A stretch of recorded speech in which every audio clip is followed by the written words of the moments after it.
Mesdames et messieurs, bonsoir. Merci de nous rejoindre au sommaire de l'actualité de ce mercredi. Ouverture à Abidjan de la 6e Convention mondiale du cajou, une première sur le continent africain. À l'ouverture des travaux, ce matin, le Premier ministre Amadou Gon Coulibaly a prôné la transformation de la noix de cajou. Les activités de cette convention se tiendront jusqu'au 14 février autour du thème « Quel avenir durable pour le secteur mondial du cajou ». 500 jeunes de la commune d'Adjamé reçoivent l'appui du gouvernement pour la réalisation de leur projet dans le cadre de la phase 2 du projet Agir pour les jeunes. Les récipiendaires ont reçu au total 256 millions de francs CFA. Et puis dans le domaine de la santé, le coronavirus est renommé Covid-19. Face à la menace réelle pour le reste du monde, l'OMS considère ce virus comme l'ennemi public numéro 1. L'institution appelle les scientifiques du monde entier à rester en alerte permanente. Bienvenue dans ce 23h. La Côte d'Ivoire, grand pays producteur de noix de cajou, accueille la 6e édition de la Convention mondiale de cajou. Du cajou, c'est une première pour le pays et aussi pour le continent africain. Les acteurs mondiaux du secteur de l'anacarde sont rassemblés ici à Abidjan autour du thème « Quel avenir durable pour le secteur mondial du cajou ». Le Premier ministre Amadou Gon Coulibaly a prôné à cette occasion la transformation de la noix de cajou. Le point du début de cette cérémonie avec Francis Boifo. Cette année, les Journées nationales des exportations de cajou de Côte d'Ivoire Ginexi coïncident avec l'organisation de la Convention mondiale du cajou WCC. Durant 72 heures, les acteurs nationaux et internationaux de 36 pays du monde vont réfléchir sur le développement durable de la filière mondiale du cajou. Nous appelons de tous nos vœux à un partenariat international plus accru, mettant l'emphase sur les échanges d'expériences, les transferts de compétences et de technologies, dans un contexte certes globalisé, mais juste et équitable. Nous devons être capables d'élaborer des normes de qualité standard de cajou brut et de conclure des accords contractuels applicables et exécutoires. Il faut impérativement œuvrer à la mise en place d'un centre d'arbitrage capable de résoudre rapidement les litiges commerciaux. La Côte d'Ivoire s'honore d'abriter la première rencontre internationale sur le cajou en Afrique. Le pays en est le premier producteur mondial. Les autorités ont initié plusieurs réformes pour développer la filière et augmenter les revenus des paysans. L'un des objectifs majeurs des pays africains est de réussir la transition de leurs économies vers davantage de transformation locale, tout en assurant l'approvisionnement en eau brute de leurs partenaires commerciaux historiques. À cet égard, je me réjouis que le nombre de pays membres du Conseil international consultatif du cajou, créé le 17 novembre 2016, soit passé de 7 à 11 aujourd'hui, avec notamment l'adhésion du Nigeria à l'occasion du Conseil des ministres tenu le 20 décembre 2019 à Ouagadougou. Nous avons donc conçu et mis en œuvre un programme ambitieux à l'intention des investisseurs, dont je voudrais rappeler ici 3 mesures majeures. La première consiste à octroyer aux unités industrielles des subventions à la transformation locale du cajou de 400 francs par kilogramme d'amandes blanches dépelliculées vendues. Ainsi, sur la période 2016-2019, l'État de Côte d'Ivoire a payé aux industriels du cajou une subvention d'environ 11 millions d'euros. La deuxième mesure est relative à l'engagement d'un investissement de 200 millions de dollars américains pour la compétitivité de la chaîne de valeur du cajou. Il s'agit d'un programme conçu en partenariat avec la Banque mondiale et qui court jusqu'en 2023. Ce programme vise notamment à renforcer l'organisation et la gouvernance de la chaîne de valeur de l'anacarde afin de réduire les coûts de commercialisation, à accroître la productivité de la culture du cajou, à améliorer l'accès au marché des noix brutes et faciliter l'installation des unités de transformation dans les différentes régions de production de notre pays. Enfin, nous avons adopté en juillet 2019 des mesures additionnelles d'incitation fiscale et non fiscale au bénéfice des industriels du cajou. En plus des B2B et des échanges d'expériences, cette rencontre d'Abidjan sur le cajou, la plus grande du monde au dire des organisateurs, permettra aux entreprises d'exposer leur savoir-faire. Et sachez également que cette convention mondiale sur le cajou sera couplée de la 3e édition des Journées nationales des exportateurs de cajou de Côte d'Ivoire, un événement tout aussi inédit. Le gouvernement ravive l'espoir des jeunes de la commune d'Adjamé dans le cadre du projet Agir pour les jeunes. La phase 2 de ce projet, de 156 millions de francs CFA, ont été distribués à 500 jeunes résidents de la commune d'Adjamé. C'est une subvention de l'État de Côte d'Ivoire pour la réalisation des projets de ces jeunes. Des chèques leur ont été remis par le ministre des Sports, Claude Danhaut-Paulin, qui les a d'ailleurs exhortés à faire de ces prêts un bon usage. Walter Amadou Ouattara. 500 jeunes de la commune d'Adjamé pourront dès à présent réaliser leur projet générateur de revenus. Faute de caution morale et de garantie financière, ils ont pour la plupart longtemps souffert pour avoir un prêt bancaire. Imagine, tu as des projets en tête et puis il n'y a personne pour t'aider. Quand je pense que les autorités de ce pays pensent à moi, je suis très heureuse. Moi, je suis une vendeuse de friperie. Je vais vraiment améliorer ce que je fais. Grâce à l'AS 4 du programme social du gouvernement qui œuvre pour l'autonomisation des jeunes et des femmes, ces 500 jeunes d'Adjamé viennent de recevoir des chèques d'un montant global de 256 millions de francs CFA. Un soulagement pour l'équipe municipale. Aujourd'hui, ils viennent de donner un minimum à ces jeunes. Ils sauront au moins profiter de ces moyens. D'aucuns disent que le gouvernement ne fait rien pour les gens. C'est une preuve aujourd'hui. Donner au moins 500 000 à près de 500 jeunes à Djamé, j'avoue que c'est beaucoup. Le ministre de la Promotion de la Jeunesse et de l'Emploi des Jeunes annonce déjà la phase 3 du projet Agir pour les jeunes. À partir du mois de juin, nous allons travailler pour qu'en plus des 500 jeunes, il y ait encore 2071 bénéficiaires de la commune d'Adjamé. Et le montant total est de 931 950 000 francs CFA.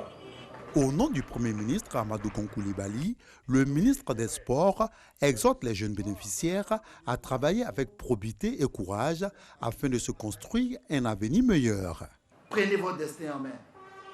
Parce que la Côte d'Ivoire ne se construira pas sans vous. Et nous vous faisons confiance. Et vous allez réussir. Les gens travaillent dans les écoles. Les gens travaillent pour les routes. Aujourd'hui, nous sommes là pour témoigner. L'argent agit pour les jeunes. Ces bénéficiaires ont entre 18 et 24 mois pour rembourser les fonds mis à leur disposition.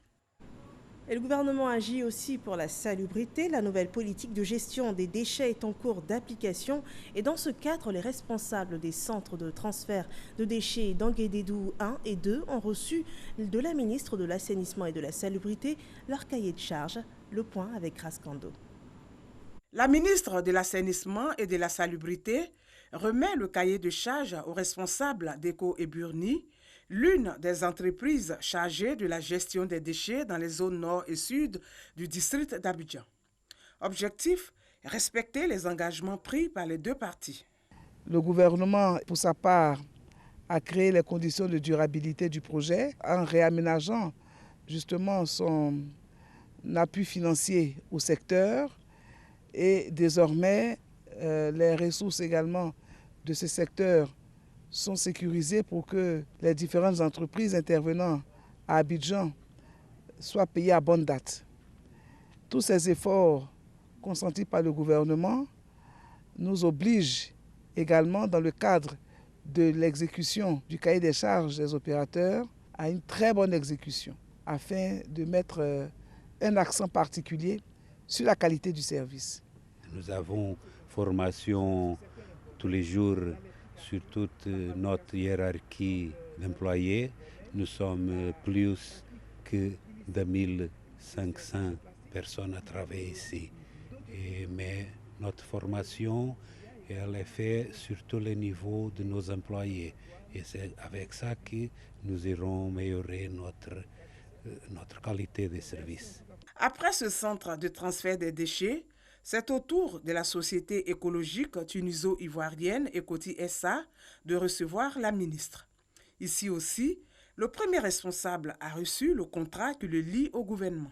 Aujourd'hui, on est à près à 600 000 tonnes de déchets qui sont déplacés de ce centre ici vers le centre de Kossewa jusqu'à janvier 2020.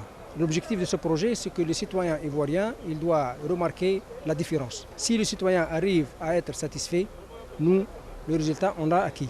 Donc c'est ça l'application du cahier de charge. Il y a d'importantes poches de résistance. Par endroits, nous avons également des populations, malheureusement, qui ont encore de mauvais comportements.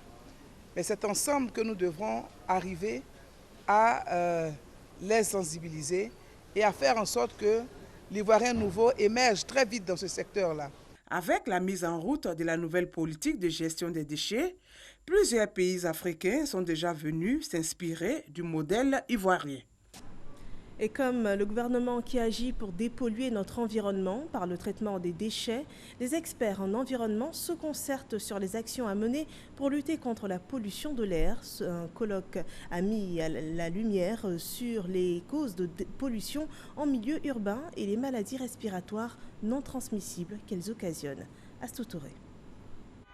Les véhicules automobiles, les établissements industriels et les feux de forêt sont entre autres des sources fréquentes de pollution atmosphérique.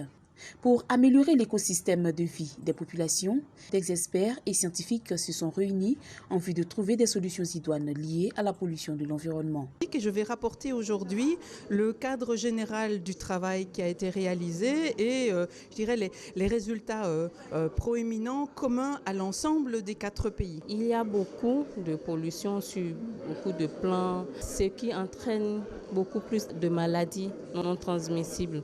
Donc il y a cette approche qui est en train d'être développée. La question de la pollution de l'environnement reste toutefois un défi majeur pour le ministère de l'Environnement et du Développement durable. La pollution de l'air et les changements climatiques sont les 2 faces d'une même médaille. La question de la pollution de l'air donc en milieu urbain constitue donc une problématique d'actualité pour le ministère en charge de l'environnement parce qu'elle représente un risque environnemental majeur pour la santé humaine. Selon le ministre de la Santé et de l'Hygiène publique, Dr Akawele, la pollution de l'air tue 6,5 millions de personnes chaque année. La pollution de l'air est coupable d'un décès sur 10 dans le monde, 6 fois plus que le paludisme, ce qui en fait la conséquence de la dégradation de l'environnement qui cause le plus de décès. La pollution de l'air est l'une des menaces les plus pernicieuses pour la santé parce que omniprésente. Ce colloque international francophone sur la pollution de l'air est l'initiative de la chaire pollution du ministère de l'Enseignement supérieur et de la Recherche scientifique. Un environnement moins pollué a de grandes répercussions. C'est un environnement protégé qui lutte contre le réchauffement climatique et pour une meilleure préservation des parcs et réserves de la Côte d'Ivoire. Les agents de l'OIPR ont été soumis à un renforcement de capacité. Ils ont été en ce début de semaine amenés à s'adapter à un nouvel outil d'administration pour une gestion adaptative des aires protégées. Jean-Marc Tchadji. Plus de 20 responsables de l'Office ivoirien des parcs et réserves OIPR sont formés sur la gestion adaptative, un nouvel outil de direction des aires protégées. Ils apprennent à identifier les menaces sur les écosystèmes, à mettre en place les priorités et améliorer leurs actions de conservation des parcs et réserves naturelles de Côte d'Ivoire. On s'est dit, s'ils utilisent ces plans stratégiques, ils vont arriver à faire en sorte que les activités, les actions qu'ils vont amener sur le terrain seront les activités qui vont donner les résultats pour l'impact. Là, on va voir les impacts vraiment palpables. Cette formation est une initiative de la Fondation pour les parcs et réserves de Côte d'Ivoire. La gestion adaptative est pour les agents de l'Office ivoirien des parcs et réserves OIPR une alternative à la sauvegarde de l'environnement. La gestion des parcs nationaux est très complexe. Donc les enjeux se sont donc accrus. Et il ne s'agit plus maintenant de conserver pour conserver, mais il faut intégrer évidemment donc, les engagements internationaux de l'État en matière donc, de protection de la nature. Donc il n'y a pas que la protection du capital biologique, mais il y a également l'intégration du caractère donc, social, l'intégration sociale, le développement donc, des territoires. Avec cette nouvelle formation, il y a un certain nombre de questions qui sont posées. Il faut évaluer l'impact de nos actions sur le terrain. Et puis il faut vérifier est-ce que les actions que nous menons ont de portée qui vont vers ces différentes parties prenantes.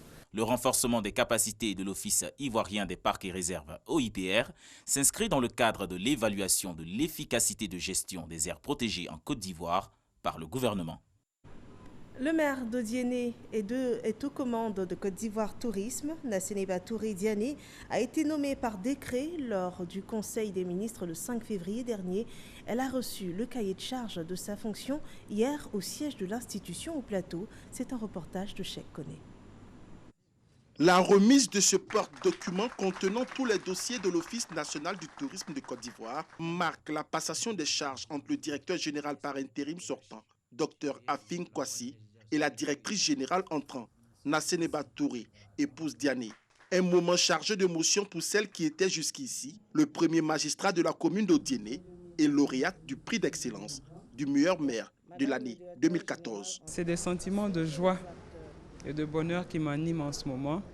Et c'est un grand plaisir de venir servir à un autre poste mon pays, ici à Côte d'Ivoire Tourisme, et de le faire, bien entendu, avec des hommes d'expérience dans le domaine. Le ministre du Tourisme et des Loisirs, Siandou Fofana, a salué le travail déjà engagé par l'équipe sortante et a promis apporter tout son soutien à la nouvelle directrice générale. Je voudrais apporter à présent tout le soutien, sans faille, soutien total et soutien entier de ta tutelle que nous sommes. Côte d'Ivoire Tourisme a pour principale mission de faire la promotion de la destination Côte d'Ivoire au plan local et international. À ce titre, plusieurs dossiers importants attendent la nouvelle directrice générale, à savoir les tests légaux pour le fonctionnement de Côte d'Ivoire Tourisme, la révision du plan stratégique triennal afin de l'adapter à Sublime Côte d'Ivoire et la construction du siège de l'institution. Des milliers d'objets de plus de 100 ans appartenant au patrimoine culturel africain sont exposés dans des musées en Occident. La situation préoccupe les autorités africaines. Prenant le cas de la Côte d'Ivoire, ce sont plus de 15 000 œuvres qui ont été identifiées. Le pays souhaite reprendre dans un premier temps 148 objets d'art.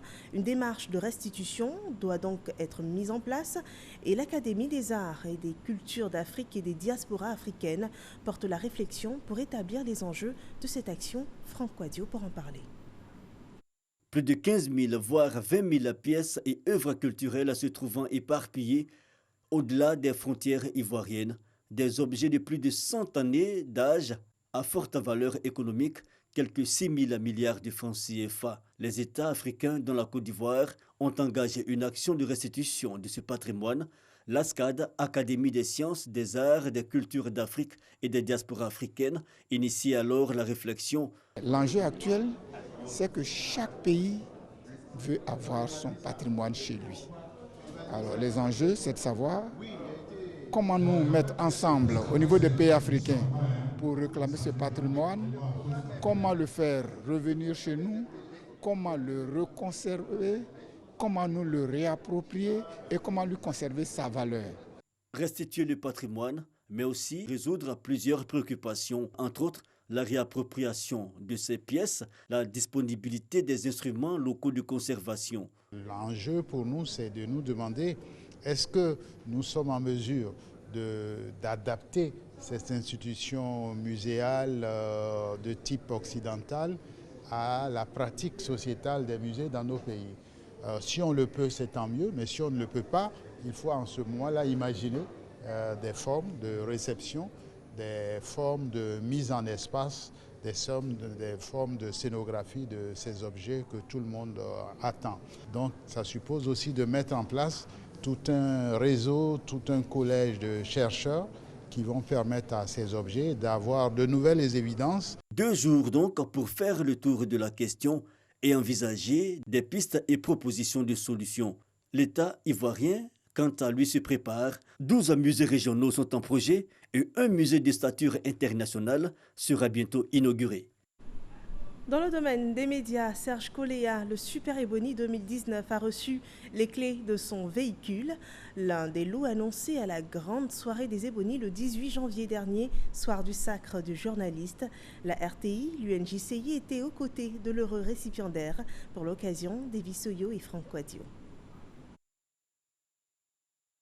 Serge Kolia est désormais propriétaire d'un véhicule flambant neuf à bord de son bolide. Le Super Ebony 2019 apprécie le confort de la berline V3 boîte automatique, essence climatisée, caméra de recul avec un intérieur simili-cuir d'une valeur de 10 millions de francs CFA. C'est un véhicule qui va me permettre de travailler beaucoup plus à l'aise, d'être assez prompt sur les différents lieux de reportage. Cette considération sociale qui veut que le Super Ebony puisse quand même être en termes d'image entouré d'un véhicule flambant neuf et de bien d'autres attributs qui justement me donnent cette fierté-là d'être Super Ebony 2019.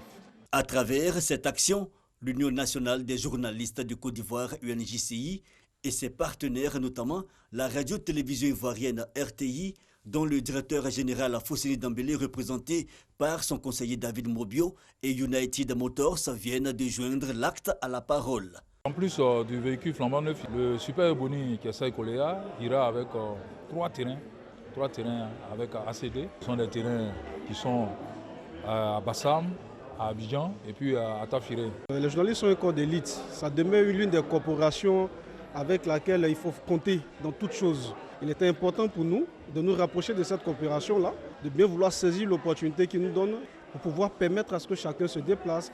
Cette cérémonie de remise des véhicules à Serge Koléa Super Ebony 2019, plébiscitée le 18 janvier dernier à Yamoussoukro, est aussi l'occasion choisie pour le lancement de l'opération Un journaliste, un véhicule. Objectif, aider les hommes des médias à avoir une mobilité pour mener à bien leurs différentes investigations. Il est maintenant question de sécurité routière. Les conducteurs de Côte d'Ivoire veulent se défaire du mauvais rôle qui leur est attribué lors des accidents de la circulation. À l'occasion de leur rentrée syndicale, les chauffeurs routiers de Côte d'Ivoire se sont engagés à mettre fin à la mortalité sur les routes en respectant scrupuleusement le code de la route. Lanciné Bakayoko. Pour la prise en charge des 25 000 victimes d'accidents enregistrés en 2019 sur les routes ivoiriennes, les sapeurs-pompiers ont dû effectuer environ 20 000 interventions. 66% de ces accidents sont dus au mauvais état des véhicules et du réseau routier. Au moins dans 94% des cas, ils sont imputables à l'indélicatesse des transporteurs routiers. Cette mise à l'index est devenue insupportable pour les organisations de conducteurs routiers. Ils veulent mieux orienter le guidon. On s'adresse à nos membres pour dire trop c'est trop, sensibiliser les chauffeurs pour ne pas que 2020 là. Ce résultat encore, il revient. Nous allons lancer le concours, le meilleur chauffeur dans l'année. Ça n'existe pas en Côte d'Ivoire. Poursuivre la sensibilisation, créer de l'émulation peut-être, mais forcément doser la répression contre les réfractaires au code de la route. Aujourd'hui, en effet, les conducteurs ont l'obligation d'intégrer les réflexes de la sécurité routière, les tracasseries policières ayant considérablement diminué. En Côte d'Ivoire, aujourd'hui, vraiment, il n'y a plus de problème. On n'a pas encore arrivé zéro raquette, mais on a 90%. Première cause de mortalité chez les jeunes de 15 à 29 ans, les accidents de la route entraînent également des pertes économiques très importantes, évaluées à 3% du produit intérieur brut, selon le Bureau de l'Organisation mondiale de la santé à Abidjan. La section Côte d'Ivoire de la Fédération pour la paix universelle dresse le bilan de ses actions menées durant l'année 2019, des actions en faveur de la paix. Pour 2020, le président de cette fédération, Akasaye Lazare, engage les leaders politiques ivoiriens à la préservation de la paix en Côte d'Ivoire. Le point dans ce reportage. L'année 2019 a été marquée par des actions d'envergure en faveur de la paix en Côte d'Ivoire, selon le président de la Fédération pour la paix universelle. L'institution a mené plusieurs activités, entre autres le renforcement de capacités, des séminaires, des rencontres avec des leaders politiques, des guides religieux, des ambassadeurs et chefs traditionnels en vue de garantir la cohésion sociale dans le pays. Un bilan jugé satisfaisant selon Akasaye Lazare. Nous avons mené des actions de terrain parce que dans tout le pays, nous avons des conseils de paix dont le rôle est d'œuvrer au quotidien, aux côtés du gouvernement, à consolider la paix dans les différentes régions et à porter les messages de paix de la Fédération pour la paix universelle. Nous avons des principes de paix qui sont des valeurs fortes et qui sont universelles. Et c'est autour de ces principes de paix, des valeurs de paix, que nous sensibilisons les Ivoiriens partout sur la Côte d'Ivoire. La Fédération pour la paix universelle sensibilise sur le maintien de la paix en Côte d'Ivoire. L'année 2020 s'annonce encore plus déterminante pour l'institution qui entend investir toutes les régions du pays pour la promotion des valeurs de paix. Sans l'amour entre nous, Ivoiriens, la paix sera difficile à consolider et à stabiliser. Le bien le plus précieux pour nous tous aujourd'hui, ce ne sont pas nos partis politiques ou même nos religions ou bien nos organisations personnelles, mais c'est la Côte d'Ivoire. Créée depuis 2005, la Fédération pour la paix universelle section Côte d'Ivoire compte à ce jour 21 conseils de paix à travers tout le pays. La cérémonie est rapportée par notre reporter Jean-Marc Djadji. Le mouvement Synergie 2020, à la suite du RHDP, s'engage à promouvoir la vision de ce parti. Ce mouvement est composé d'une dizaine de députés appartenant au RHDP. Le point de leur rencontre avec Sidonie Davila. Synergie 2020. Ils sont une dizaine de députés au sein de ce mouvement issu du groupe parlementaire RHDP à défendre les institutions de la République et à faire la promotion des actions de développement et de paix du RHDP. Mais quelle est l'image que le RHDP essaie de donner aux Ivoiriens depuis? C'est l'image de la cohésion. D'un parti qui se veut rassembleur de toutes les valeurs, de tous les fils et toutes les filles de la Côte d'Ivoire. Et en créant ce réseau de solidarité et de propagande des actions du RHDP, nous avons souhaité nous déplacer en groupe pour aller expliquer aux gens la nécessité de se mettre ensemble. Le président de la République l'a très bien compris que si on veut développer une nation forte, ça doit se faire en se départissant de nos appartenances ethniques. Le mandat d'arrêt contre l'ancien président de l'Assemblée nationale, la réforme de la Constitution, les sujets qui animent la vie politique du pays intéressent également Synergie 2020. Heureusement pour l'instant, tous ces sujets sont d'ordre politique, donc des sujets qui à coup sûr trouveront des solutions avec le dialogue politique maintenu par le gouvernement. En synergie avec le gouvernement, le mouvement entend jouer sa partition pour des élections apaisées. La tournée qui sera menée très bientôt sur le terrain a pour but de sensibiliser les jeunes au vote et à présenter la vision du RHDP aux différentes populations. La scène politique ivoirienne devra désormais compter avec ce nouveau mouvement, Alliance de la nouvelle génération pour Amadou Gon Coulibaly. L'objectif de ce mouvement politique, c'est de faire enrôler de nouveaux majeurs pour les prochaines élections. Le point avec Ahmed Traoré et Walter Amadou Ouattara. La coupure de ce ruban symbolise l'inauguration du siège de l'ANG AGC, entendez l'Alliance de la nouvelle génération pour Amadou Gon Coulibaly. Ce mouvement politique a été également investi en présence du directeur exécutif du RHDP et de certains cadres de ce parti. Olivier Ouattara, président du dit mouvement, a présenté les motivations de la création de cette structure politique. Allez-y dire à notre cher papa, le Premier ministre, qu'il peut compter sur nous, sur l'Alliance de la nouvelle génération pour Amadou Gon Coulibaly. Merci d'être la source d'inspiration de toutes nos actions. Merci d'être un modèle d'engagement au service de la nation.